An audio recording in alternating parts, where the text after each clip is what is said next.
Velocity और acceleration time में अगर हम ग्राफ खींचेंगे तो ये वाला ग्राफ आएगा v u + at में स्ट्रेट लाइन और ये पॉजिटिव स्लोप के साथ और पॉजिटिव इंटरसेप्ट। इसके बाद अगर हम क्या करते हैं कि वेलोसिटी, एक्सेलरेशन, टाइम, ये सारे ग्राफ में अगर हम देखेंगे कि स्लोप, ये ग्राफ है,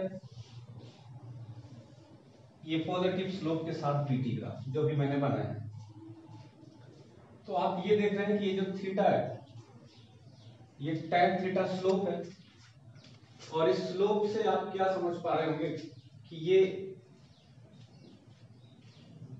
dv/dt को रिप्रेजेंट कर रहा है। परपेंडिकुलर डायरेक्शन में मतलब y एक्सिस में वेलोसिटी है, x एक्सिस में टाइम है, तो dy/dx dv/dt को रिप्रेजेंट कर रहा है।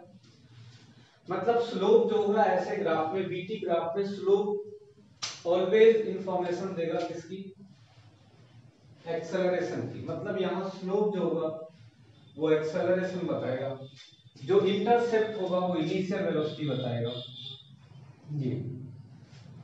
तो जो इंटरसेप्ट होगा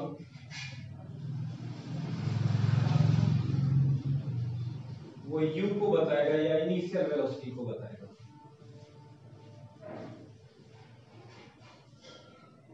इस तरीके से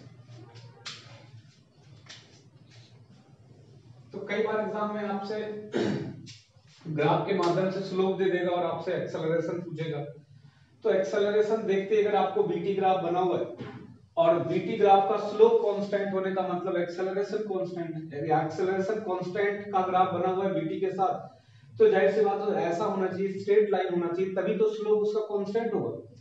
तो ग्राफ देखते ही आपको ये पता पड़ जाना चाहिए कि ये किस नेचर का मोशन है। जैसे अगर हमने कहा कि ये कोई ग्राफ बना हुआ है, कई सारे बीटी ग्राफ हम आपको बना के दिखा दे रहे हैं, आपको देखते ही आपको पता पड़ जाना चाहिए ये कैसा होना चाहिए। अगर आप इसको देखेंगे और ऐसा दिख रहा है तो देखते ही समझ में आ रहा है कि स्लोप तो कांस्टेंट है बट स्लोप जीरो भी है, और tan 0 0 होता है। इसका मतलब ये ऐसा है जिसमें एक्सेलरेशन क्या होगा, जीरो होगा। ये इस टाइप का मोशन इससे पहले हम बताए भी थे, डायरेक्ट आप देख के समझ सकते हैं।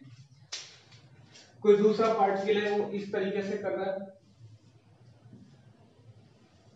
और आपको लगा कि ये ग्राफ ऐसा है बीटी ग्राफ, तो यहां से आपको ये समझ में आना चाहिए अगर ये बीटी ग्राफ है तो स्लोप कांस्टेंट है, हर जगह थीटा वही है और वही है, तो इसका मतलब एक्सेलरेशन है इसमें dv/dt जो है और वो कांस्टेंट है।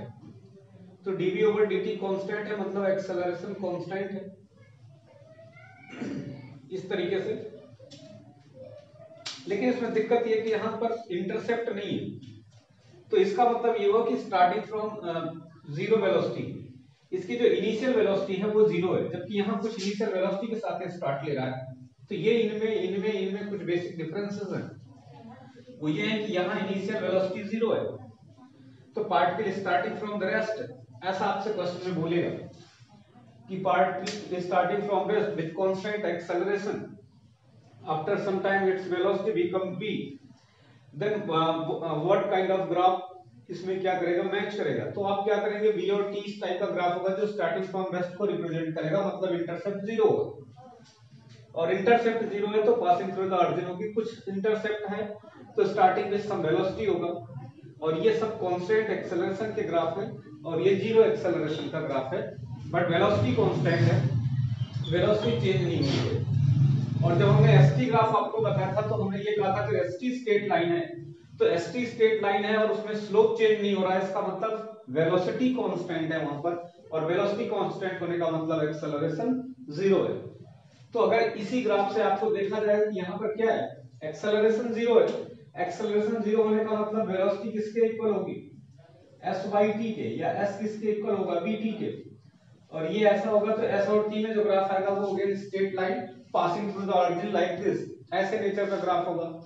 तब भी हम ये जान सकते हैं इससे कि किससे कौन सा ग्राफ इंटर कन्वर्ट भी कर सकते हैं। तो ग्राफ से भी देख के आपको मोशन पहचानना होगा, ये तभी आप कर पाएंगे जब दोनों चीजें आपको अच्छे से कोरिलेट करनी आती हो, ग्राफ को इक्वेशन से, इक्वेशन को ग्राफ से, और ये मैंने पढ़ा है।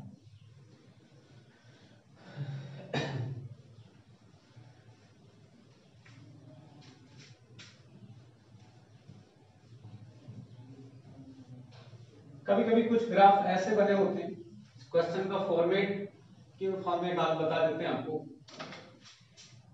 जैसे ये एक बीटी ग्राफ है, वेलोसिटी टाइम ग्राफ खींचा गया है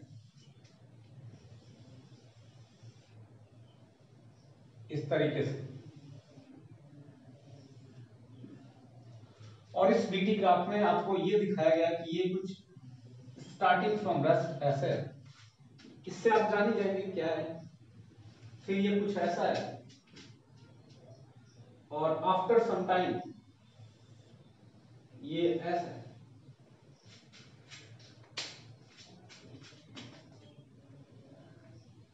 ये t1 टाइम है, आफ्टर टाइम t2 है, ये t3 है। इस तरीके से ये वेलोसिटी v है या v1 है। तो यहां से ये पता पड़ रहा है कि एक बीटी ग्राफ है और यहां से जो जर्नी a से या ऑरिजिन o से स्टार्ट करते हैं, a पर आते हैं, फिर b पर आते हैं, फिर c पर आते हैं। इन तीनों सिचुएशन में एक चीज आपको समझ में आनी चाहिए कि यहां पर एंगल कांस्टेंट है थीटा हर जगह, और कहां तक ये एंगल कांस्टेंट है, a तक। तो जो मोशन को आपको डिटरमाइन करना है with the help of graph, then OA को अगर चेक करते हैं यहां तक के मोशन को, तो OA तक का जो मोशन है ये मोशन कैसा है, विद कांस्टेंट एक्सेलरेशन है, जो कि dv/dt या स्लोप जो है वो कांस्टेंट है। तो हम बोलेंगे कि यहां पर a कांस्टेंट है, और OA से जो ग्राफ स्टार्ट हो रहा है, ऑरिजिन से स्टार्ट हो रहा है, इसका मतलब ये स्टार्टिंग फ्रॉम रेस्ट है। इनिशियल वेलोसिटी इसकी क्या है, 0 है। तो मतलब ये v u + at वाला जो फॉर्मूला है इसमें ये 0 हो जाएगा। तो v at, ये कुछ इस तरीके का फॉर्मूला यहाँ पर लगेगा फ्रॉम O to A यहां तक। इसका मतलब O से A के बीच में कैसा है ये मोशन जो है वो स्ट्रेट लाइन जो है ये कांस्टेंट एक्सेलरेशन के साथ चल रहा है। और कांस्टेंट एक्सेलरेशन कैसे हमको पता पड़ा, ये पता पड़ता है जब आपको ये मालूम हो कि स्लोप एक्सेलरेशन को बताता है, और स्लोप एक्सेलरेशन को बताता है, और स्लोप कांस्टेंट है तो एक्सेलरेशन कांस्टेंट होगा। उसके बाद अगर हम देखते हैं A से B के बीच की बात, कि जो A से B का मोशन है वो किस नेचर का मोशन है, तो A से B का जो मोशन है आप देखेंगे कि ये parallel to the time axis है, और BT में ग्राफ खींचा गया, मतलब वेलोसिटी कांस्टेंट है, और वेलोसिटी कांस्टेंट है और स्लोप 0 है, tan 0 0 होगा। इसका मतलब इन सिचुएशन में स्लोप क्या है, वो 0 है, और स्लोप 0 होने का मतलब एक्सेलरेशन 0 है, और एक्सेलरेशन 0 होने का मतलब वेलोसिटी क्या है, ये कांस्टेंट है। तो आपसे ऑप्शन दे देगा ऐसे ये बना के चार, कि A से B जो है वो कांस्टेंट एक्सेलरेशन का मोशन है, या कांस्टेंट वेलोसिटी का मोशन है, ये कांस्टेंट एक्सेलरेशन का मोशन है। ये सारी बातें आपको वहां पर, तो ये क्या हो जाएगा, कांस्टेंट वेलोसिटी का मोशन है। और अगर यहीं पर हम B से C की बात करते हैं, फ्रॉम B to C, तो B to C में आप ये देखेंगे कि x एक्सिस से अगर इसका एंगल निकालेंगे थीटा, तो ये ऑब्ट्यूज एंगल है, ग्रेटर देन 90 है एंड लेस देन 180 है। तो ये ग्रेटर देन 90 अगर है थीटा की, अगर हम बात करते हैं, ये थीटा एंगल जो है it will greater than 90 degree and less than 180 degree. ये थीटा की कुछ ये सिचुएशन है। तो इन सिचुएशन में जो tan होता है वो नेगेटिव होता है, और स्लोप नेगेटिव होने का मतलब जो एक्सेलरेशन है वो नेगेटिव है। और एक्सेलरेशन नेगेटिव का मीनिंग क्या है, पहले ये समझते हैं।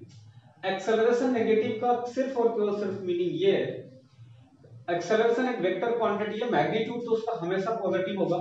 एक्सेलरेशन नेगेटिव होने का कभी ये मतलब नहीं है कि वो रिटार्डेशन है। ज्यादातर मतलब लोग यही निकालते हैं कि एक्सेलरेशन नेगेटिव है तो उसका मतलब मोशन क्या हो गया, रिटार्डेशन हो गया, ऐसा नहीं। एक्सेलरेशन किसके रेस्पेक्ट में नेगेटिव है, हमको ये देखना है। अगर जिस डायरेक्शन में वेलोसिटी है उसके ऑपोजिट डायरेक्शन में एक्सेलरेशन है और वेलोसिटी को हमने पॉजिटिव लिया है, एक्सेलरेशन को नेगेटिव बोल रहे हैं, तो वो एक्सेलरेशन क्या होगा, रिटार्डेशन होगा। लेकिन अगर वेलोसिटी की डायरेक्शन को हमने नेगेटिव लिया, उसके ऑपोजिट डायरेक्शन में एक्सेलरेशन है और वहां पर एक्सेलरेशन पॉजिटिव आ रहा है, फिर भी वो एक्सेलरेशन रिटार्डेशन होगा।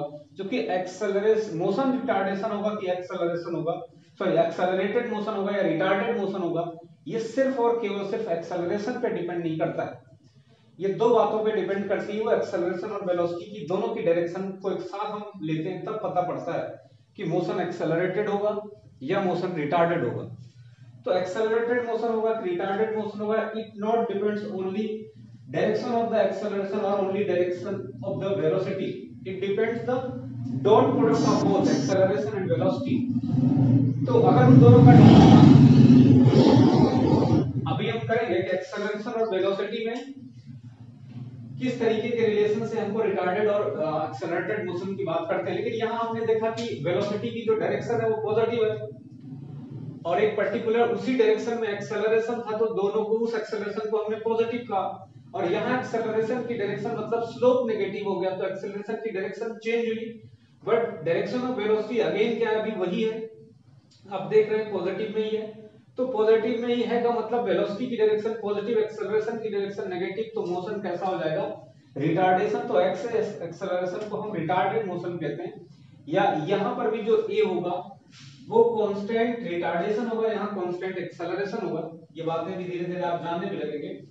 तो यहाँ पर भी एक्सेलरेशन कांस्टेंट है, बट इसकी डायरेक्शन इसके डायरेक्शन से अपोजिट है।